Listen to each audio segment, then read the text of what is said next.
இப்போ தான் நம்ம சேனலுக்கு புதுசாக வந்திருக்கீங்கன்னா கீழே இருக்க ரெட் கலர் சப்ஸ்கிரைப் பட்டனை கிளிக் பண்ணிக்கோங்க. கூடவே பக்கத்தில் இருக்க பெல் ஐக்கானையும் கிளிக் பண்ணிக்கோங்க. அப்போ தான் நான் போடுற வீடியோஸ் உங்களுக்கு நோட்டிஃபிகேஷனை உடனுக்குடனே வரும். Hi everyone, welcome to B beauty zone YouTube channel. இன்றைக்கி நம்ம சேனலில் என்ன பார்க்க போகிறோம்னா மொச்சப்பயிறு சாம்பார் அதை எப்படி வைக்கிறதுன்னு தான் பார்க்க போகிறோம். நேற்று நைட்டே நான் ஒரு பச்சை மொச்சப்பயிறு ஒரு 1/2 கிலோ வாங்கி உரித்து இதை தண்ணியில் ஒரு 8 மணி நேரம் ஊற வச்சுட்டேன். ஊற வச்சு மார்னிங் இதை தோலை உரித்து எடுத்துட்டு இந்த மாதிரி மஞ்சத்தூள் பெருங்காயம் போட்டு குக்கரில் வேக வச்சு எடுத்துட்டேன். தாளிக்கிறதுக்கு தேவையான பொருள் என்னென்னு பார்த்தீங்கன்னா சின்ன வெங்காயம், பச்சை மிளகாய், கருவேப்பிலை, மாங்காய், தக்காளி. ஏன்னா நம்ம புளி ஊற்ற மாட்டோம், அதனால தக்காளி கொஞ்சம் எக்ஸ்ட்ராவே கட் பண்ணிக்கோங்க. நான் 3 பழம் கட் பண்ணி வச்சுருக்கேன்.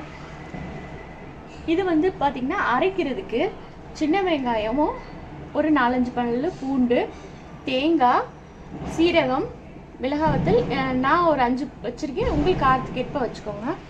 இது காய்கறி நம்ம வெள்ளை பூசணிக்காவும் முருங்காவும் நான் போடுறேன். உங்களுக்கு நீங்கள் என்ன காய்கறி தேவையோ அதை ஆட் பண்ணிக்கலாம். வாங்க இதை எப்படி செய்யலான்றதை கடாய் சூடானதும் ஒரு 3 டேபிள் ஸ்பூன் ஆயில் விட்டுக்கோங்க.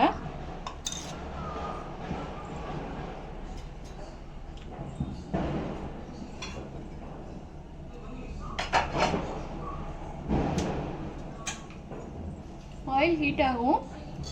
கடுகு, 2-3 வெந்தயம் நல்லா வெடிக்கவும், கடுகு நல்லா பொரியவும் நம்ம எடுத்து வச்சுருக்க வெங்காயம், கருவேப்பிலை, பச்சை மிளகாய் ஆட் பண்ணிக்கோங்க.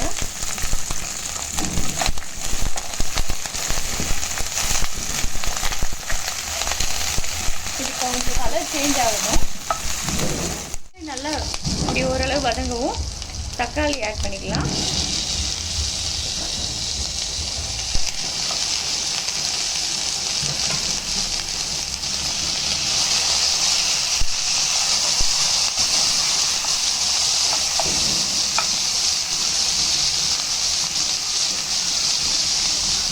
இதுலேயே காய் சேர்த்துக்கலாம்.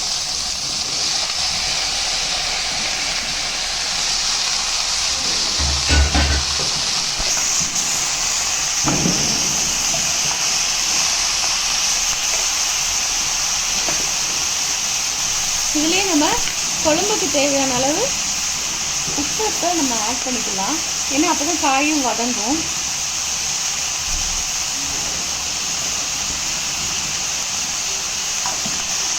உப்பு போட்டு நல்லா கிளறி விட்டுட்டு ஒரு 5 மினிட்ஸ் இப்படியே வேகட்டும்.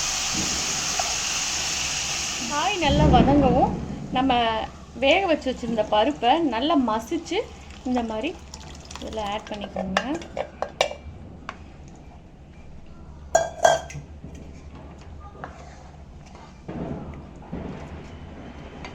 இப்படி நல்லா கலந்துவிட்டு ஒரு கொதிக்கட்டும். இந்த மாதிரி நல்ல ஒரு கொதி வரவும் நம்ம அரைச்சி வச்சிருக்கிற தேங்காய், சீரகம், சின்ன வெங்காயம், பூண்டு இதெல்லாம் போட்டு அரைச்சி வச்சதை இதில் ஊற்றி மிக்ஸ் பண்ணிக்கிடுவோம். இப்போ தேவையான அளவு தண்ணி ஊற்றிக்கலாம்.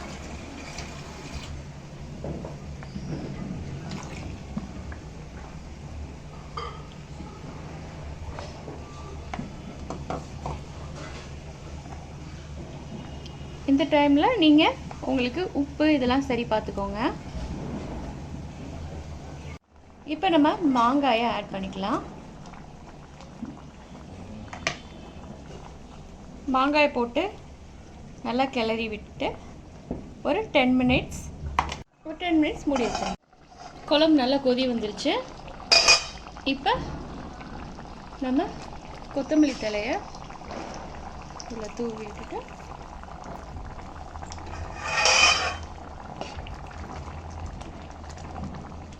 அவ்வளோதான். இது கொத்தமல்லி நம்மளோட மொச்சப்பயிறு சாம்பார் ரெடி ஆயிடுச்சு.